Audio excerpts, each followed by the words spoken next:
চোখে তেজে সূর্যের আলো পড়ায় ঘুম ভাঙল আয়নার। চোখ ঢলে উঠতে চাইলে বুঝতে পারল তার পেটের উপর কিছু একটা রাখা। চোখ মেলে পেটের উপর তাকাতেই আতকে উঠল সে। কারো হাত তার কোমর শক্ত করে জড়িয়ে আছে। হাতের মালিকের দিকে চোখ যেতেই বুঝতে পারল তার গম্ভীর স্বামী তাকে জড়িয়ে ধরে আছে। হয়তো অজান্তেই তার কোমর আঁকড়ে ধরেছে। কিছুক্ষণ পর্যবেক্ষণ করে আয়না একটা জিনিস আবিষ্কার করল। তা হলো তার বর সুদর্শন হলো মাত্রাতিরিক্ত গম্ভীর। এই যে ঘুমিয়ে আছে তাও মুখটা গম্ভীর করে রেখেছে। আয়না মনে মনে ভাবল, লোকটা হাসতে জানে না নাকি? ঘুমের মধ্যেও মুখটা এমন গম্ভীর করে রেখেছে কেন? কোনো ঘুমিয়ে ঘুমিয়ে কোনো সিরিয়াস কাজ করছে।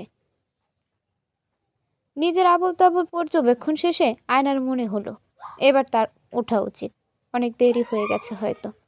সময় দেখার জন্য মাথা এদিক ওদিক ঘোরালো আয়না। বেডের ডান দিকে কাঙ্ক্ষিত বস্তু ঘড়ি পেয়ে তাতে সময় দেখে নিল সে।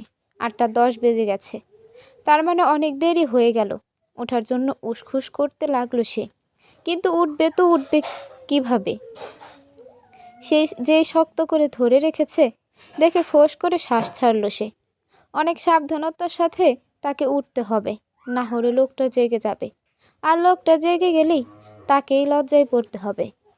আয়নার চোরের মতো আদৃশের দিকে চোখ রেখে ধীরে ধীরে হাত উঠাতে লাগলো। কিন্তু যেই ভয় মনে ছিল তাই সত্যি হলো।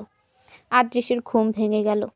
আয়নার নড়াচড়া করায়, হাতে নরম কিছুর স্পর্শ উপলব্ধি করায় ঘুমে ব্যাঘাত ঘটল আদৃশের।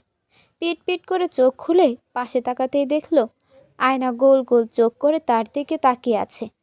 আয়না আগে থেকেই তাকিয়েছিল। আর আদৃশের তাকানোতে দুজনের দৃষ্টির মিলন ঘটল। হঠাৎ করে আদৃশের তাকানোতে ভরকে গেল সে। এমন কিছুর জন্য মোটেও প্রস্তুত ছিল না আয়না। সে আদৃশের দিক থেকে নজর সরিয়ে এদিক ওদিক তাকাতে লাগলো। গাল দুটোতে লজ্জার আভা ছড়িয়ে পড়ল। এটা খুবই একটা ছোট বিষয়, তারপরেও তার কেন যেন লজ্জা লাগছে। বড্ড বেশি লজ্জা লাগছে। আদৃশ আয়নার এমন অদ্ভুত ব্যবহারের কারণে বুঝে উঠতে পারল না প্রথমে। আয়নার লাল আভাযুক্ত ফুলো ফুলো গালজোড়া অবলোকন করতে লাগলো। মনে মনে ভাবতে লাগলো, মেয়েটা এত আদরে কেন? এই লাল আভাযুক্ত ফুলো গাল দেখে ইচ্ছা করছে একটু টেনে আদর করে দিই। কিন্তু এই মেয়ে লজ্জা পাচ্ছে কেন? পরক্ষণে নিজের হাতের দিকে নজর যেতেই ঘটনা বুঝতে পারল আদৃশ। নিজের হাত আয়নার কোমরে দেখে অপ্রস্তুত হলো সে। দ্রুত হাত সরিয়ে উঠে বসল। আয়নাও উঠে বসে গেল। হাতে গলায় আর গালে কিছু অংশে চিটমিট করে জ্বলছে। হয়তো গহনা আর শাড়ির ঘষাতে এমন হয়েছে। আয়না হাতের লাল লাল হওয়া জায়গাটা দেখছে। আদৃশ উসখুস করছে কিছু বলার জন্য। শেষে আয়নার দিকে না তাকিয়ে এক নিঃশ্বাসে বলল, শোনো, আমি দুঃখিত। আমি আসলে তেমনটা ইচ্ছা করে করিনি। আমি ছেলে অমর না, ঘুমের ঘরে হয়ে গেছে। নিজের কথা শেষ করে আর এক সেকেন্ডও বসলো না আদৃশ। সোজা ওয়াশরুমে গিয়ে ধুম করে দরজা লাগিয়ে দিল। আয়না এখনো হাঁ করে আদৃশের যাওয়ার দিকে তাকিয়ে আছে। আদৃশের বলা সরি এখনো তার হজম হয়নি। আদৃশ যে সরি বলবে চিন্তার বাহিরে ছিল তার। অন্যদিকে আদৃশ ওয়াশরুমের দরজা লক করে বেসিনের সামনে গিয়ে দাঁড়ালো। মুখে পানির ছিটা দিয়ে আয়নার নিজের প্রতিবিম্বর দিকে তাকিয়ে রইল। নিজের মাঝের পরিবর্তনগুলো দেখার চেষ্টা করতে লাগলো। নিজেই নিজেকে বলতে লাগলো, এসব কি হচ্ছে আমার সাথে? ওই মেয়ের কাছাকাছি থাকলে আমার হার্টে তো জোরে জোরে লাফায় কেন? যে আমি কখনো কারোর সামনে নিজের অনুভূতি প্রকাশ করি না, সে আমার সব কিছু ওই মেয়ের সামনে থাকলে এলোমেলো হয়ে যাচ্ছে। হোয়াই? এক রাতে আমার মাঝে এত পরিবর্তন কোথা থেকে আসলো? এইটুকুন একটা পুচকি মেয়ের সামনে আমি আদৃশ কখনোই নত হতে পারি না, কখনোই না। নিজের চুল খামচে ধরল আদৃশ। পুনরায় বিড়বিড় করলো, নিজেকে আর নিজের অনুভূতিকে সামলে রাখতে হবে। এসব প্রেম ভালোবাসা কিছু হয় না, সব ধোঁকা সব। আর এসব অল্প বয়সী মেয়েরা অনেক বেশি আবেগপ্রবণ হয়। সেই আবেগে আমি একজন ম্যাচিওর মানুষ হয়ে গা ভাসাতে পারি না। আয়না এখনো আগের জায়গায় বসে আছে। কি করবে বুঝতে পারছে না।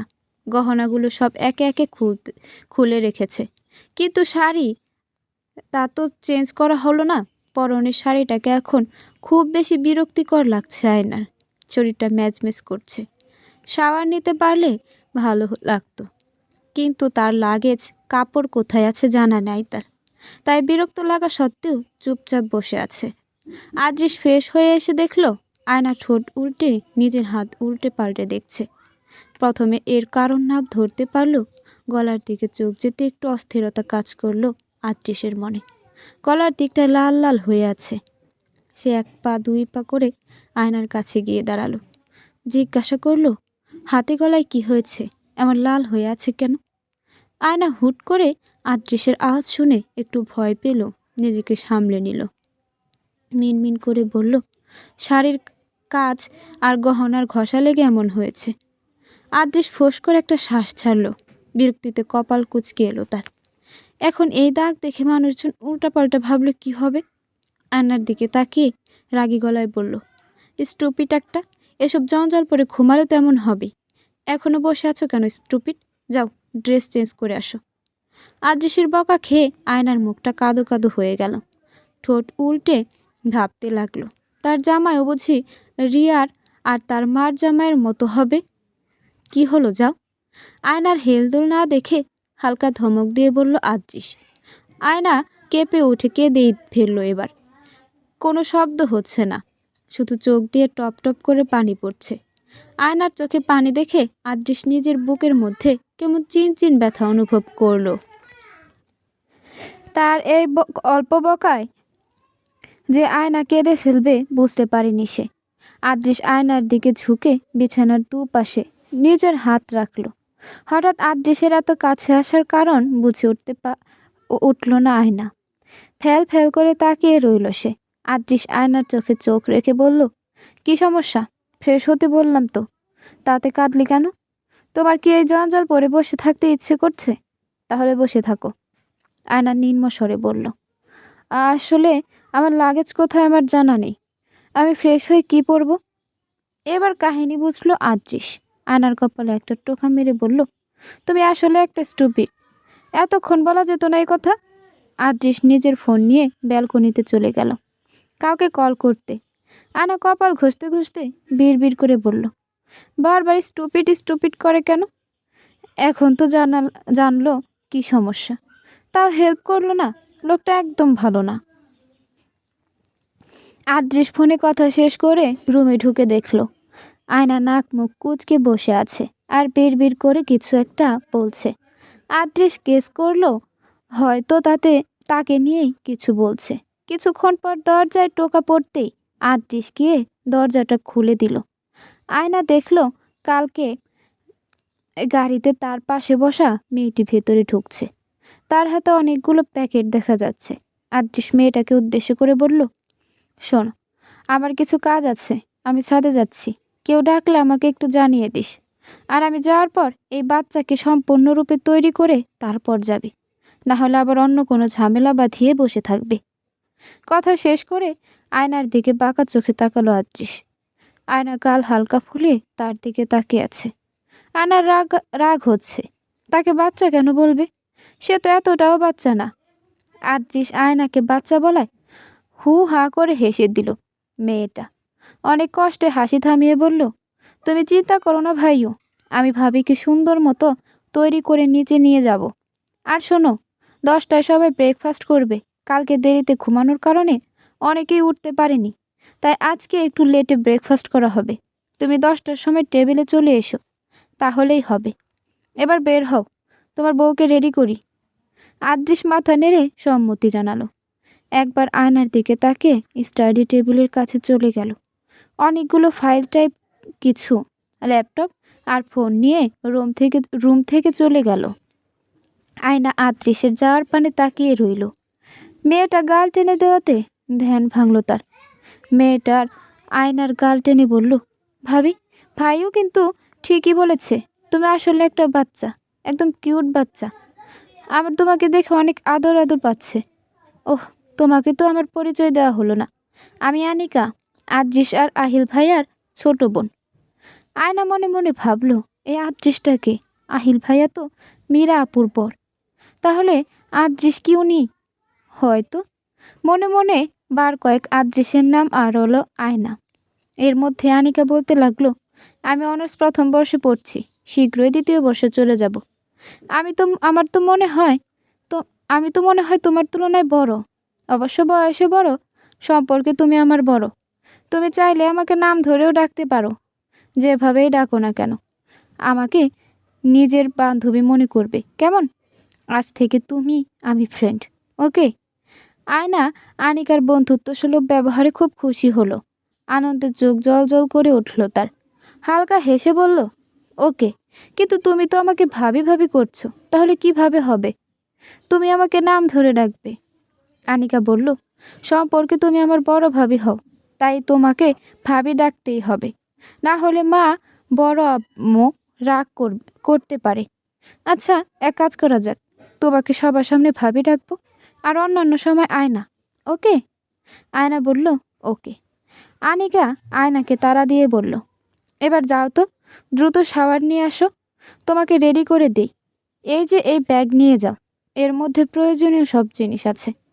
আর শাড়িটা বাইরে থাক, তুমি বাইরে আসলে আমি পরিয়ে দিচ্ছি। আয়না সম্মতি জানিয়ে চলে গেল ফ্রেশ হতে। আনিকা আয়নাকে নিচে নিয়ে এসেছে। ডাইনিং টেবিলের কাছাকাছি আসতেই আয়না দেখল 3জন মহিলা আর তার আপু মিলে টেবিলে খাবার সাজিয়ে রাখছে। 3জনের মধ্যে কালকে সেই ভদ্র মহিলাটাও আছেন। তিনি আয়নাকে দেখা মাত্র এগিয়ে আসলেন। কাছাকাছি এসে গালে হাত রেখে বললেন, আম্মু, ঘুম ভালো হয়েছে? কোনো সমস্যা হয়নি তো? এত আদুরে গলায় পলায় জিজ্ঞাসা করায় চোখ ভরে উঠল আয়নার। কতগুলো দিন পর কেউ এভাবে তার খোঁজ নিল। তার মাও তো তাকে অনেক ভালোবাসে, কিন্তু সৎ বাবার কারণে তার ধারে ঘেঁষতে পারত না। আয়না মাথা নাড়িয়ে হ্যাঁ বোঝালো, কিন্তু আয়নার চোখে পানি দেখে অস্থির হয়ে গেল মহিলাটি। অস্থির কণ্ঠে জিজ্ঞেস করলো, কি হয়েছে আম্মু? তোমার চোখে পানি কেন? কেউ কিছু বলেছে তোমাকে, নাকি আদৃশ কিছু বলেছে? বলো আমাকে। আয়না দ্রুত মাথা নাড়ালো, চোখের পানি মুছে বলল, আসলে আন্টি, আপনার ওইভাবে জিজ্ঞেস করায় আম্মুর কথা মনে পড়ে গেল, তাই চোখে পানি চলে এসেছে। ভদ্র মহিলাটি আর্দ্র হেসে আয়নার মাথায় হাত বুলিয়ে বলল, রিসেপশন শেষে তোমাদের বাড়িতে যাব তো, মন খারাপ করার কি আছে? আর আম্মা জান, আমিও কিন্তু তোমার আরেকটা আম্মু, তাই আদৃশ যেভাবে আম্মু ডাকে সেভাবে আম্মু আর তুমি করে ডাকবে, না হলে কিন্তু আমি রাগ করব। আয়নার একের পর এক অবাক হচ্ছে, এবারে সবাই কি এতটা ভালো? এত জলদি তাকে এতটা আপন করে নিচ্ছে। এর মধ্যে আরেক মহিলা এগিয়ে এসে বলল, এই যে এই যে আমিও কিন্তু আরেকটা মা তোমার, আমাকে ছোট মা বলবে, ঠিক আছে তো? এদের অমায়িক ব্যবহারে মুগ্ধ হলো আয়না। মুখ দিয়ে কোনো কথা আসলো না, শুধু মাথা নাড়িয়ে সায় জানালো। আর চোখে একবার মীরার দিকে তাকালো। মীরার ঠোঁটেও হাসি লেগে আছে দেখে স্বস্তির নিঃশ্বাস ছাড়ল আয়না। তার মানে তার মীরা আপু রাগ করে নেই তার উপর। এই যে পিচ্ছু, শোনো, আমি কিন্তু তোমার বড় ভাইয়া, বুঝলে? পেছন থেকে কারো কথার তার দিকে তাকালো আয়না। আহিলকে চিনতে তার অসুবিধা হলো না। আহিল পুনরায় বলল, আমাকে ভাইও বলবে। এমনিতে আমার একটা পেতনি বোন আছে, কিন্তু তুমি আমার ভালো বোন হবে। আর কোনো কিছুর দরকার হলে ভাইওকে বলবে, বুঝেছ? আয়না আলতো হেসে মাথা নাড়ালো। আনিকা মুখ ফুলিয়ে রাগী চোখে তাকালো আহিলের দিকে। আহিলের হাতে জোরে একটা চিমটি দিতেই লাফিয়ে উঠল সে। বলল, আরে তুই তো আমার সোনা বোন, লক্ষ্মী বোন, মারিস না প্লিজ। সবার সামনে আমার ইজ্জত মেরে দিল এই মেয়ে। আহিলের কথায় সবাই হেসে দিল। সবাই এত ভালো দেখে মনে মনে ভীষণ শান্তি অনুভব করলো আয়না।